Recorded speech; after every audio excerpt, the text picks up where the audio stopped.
आज हमारे बहुत लोगों के मन में एक सवाल है। अगर नेपाल का जेनजी लोकतंत्र को गिरा सकता है तो क्या भारत का जेनजी भी ऐसा कुछ कर सकता है? वीडियो थोड़ा लंबा है, समझने के लिए आपको अंत तक देखना पड़ेगा। तो आइए शुरू करते हैं।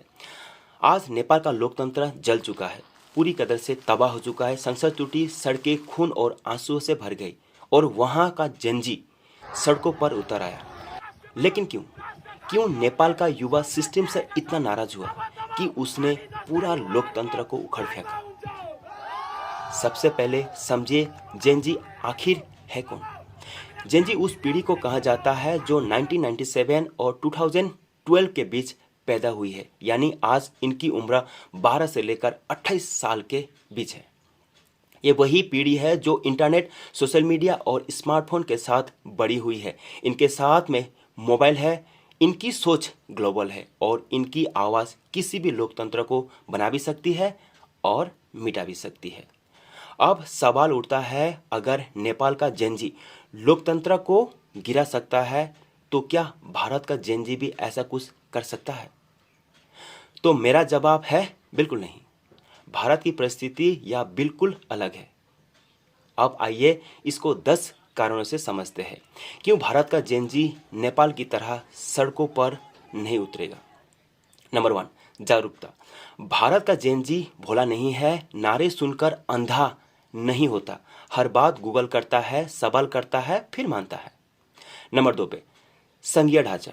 हमारे भारत सिर्फ दिल्ली से नहीं चलता। हर राज्य की अपनी अपनी सरकार है जो केंद्र को बैलेंस करती है। नेपाल जैसा सारा पावर एक हाथों में नहीं है। नंबर 3, सुरक्षा बल। भारतीय सेना सिर्फ देश के लिए है, न कि राजनीति से ऊपर है। पुलिस और सिस्टम मजबूत और संगठित है। किसी भी सरकार को सड़क से गिरा पाना लगभग नामुमकिन है। चौथे पे लोकतंत्र का रास्ता। हमारे भारत में हर 5 साल में चुनाव होता है।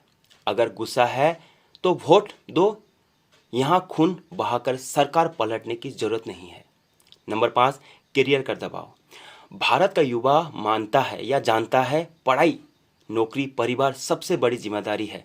कौन अपना भविष्य पुलिस के केस में फंसकर बर्बाद करना चाहेगा?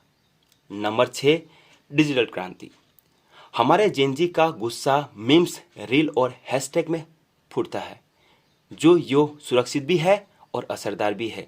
आपको पता है 26 ऐप को बंद किया, यो नेपाल की गलती थी, उन्होंने यही रास्ता बंद कर दिया। नंबर 7 पे गुस्से की विविधता।